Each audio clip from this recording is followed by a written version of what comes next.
A Deputación contribúe con 135.000 euros á reforma do centro que a Fundación de Dano Cerebral xestiona en Castro Riberas de Lea.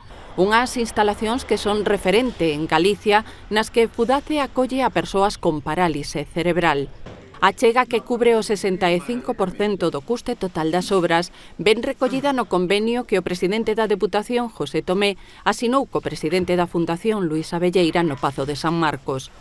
O proxecto executarase nas 3 próximas anualidades e consistirá na reparación exterior de 2 edificios e da pasarela que o conecta para impermeabilizalos, ademais da sustitución das ventás. Tamén se habilitará unha zona de descanso para o persoal e unha sala de visitas.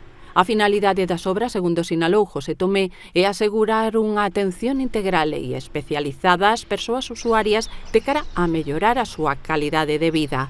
Fudace puxo en marcha o centro na antiga Escola Fogar que a Deputación lle cedeu no ano 2002. O acordo está vixente ata o 2067.